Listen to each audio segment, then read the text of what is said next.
Hello mga beshi, magluluto tayo ng assorted part ng chicken. Mamarinate po natin siya. Gagawin po natin siyang butter garlic mga beshi. Naglagay po tayo ng asin, pamintang durog. Wala po tayong white paminta, pwede po siyang paprika. Ayan mga beshi. Tapos po ayan, naglagay po tayong diniktik na bawang, wala din po tayong powdered na bawang.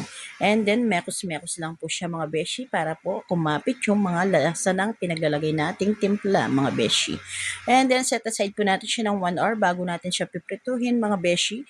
Tapos after ng 1 hour, lalagyan na po natin siya sa pinaghalong harina at cornstarch mga beshi. Ayan. Imi-mix-mix po natin para hindi tayo mahirapan. Lalagyan lang natin sa plastic at saka natin imi-mix shake.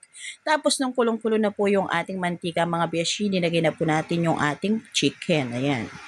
Siguro din lang pong bago yung mantika natin gagamitin mga beshi. Sa kabilang kalan, nagluluto po tayo ng maraming garlic butter po yung gamit natin mga beshi. Tapos ayan, maraming garlic ang ginamit natin. Para sa kabilang kalan naman, prito para po mabilis ang pagluluto. And then mga beshi, ayan halos pa almost done na po yung piniprito nating chicken. Nilagay na po natin sa ating kabilang kalan na may garlic at saka butter. Ayan mga beshi, imimix-mix lang po natin siyang halo-halo. Mekos-mekos lang po siya mga beshi. Ayan, para po kumapit yung ating butter at saka yung garlic na naprito. Ayan mga beshi, hindi po sapat yung puro lang po siya butter garlic chicken. Dapat may partner din po siyang no bake mac mga beshi. Ayan na po yung ating masarap na butter garlic chicken with bake mac mga beshi. No bake mac pala siya, sorry mga beshi.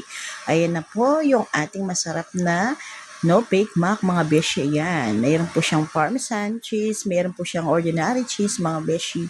Ayan po mga beshi ko, partner po ng ating butter garlic chicken. Ayan mga beshi ko yung ating butter garlic chicken na malasang masarap na masarap mga beshi.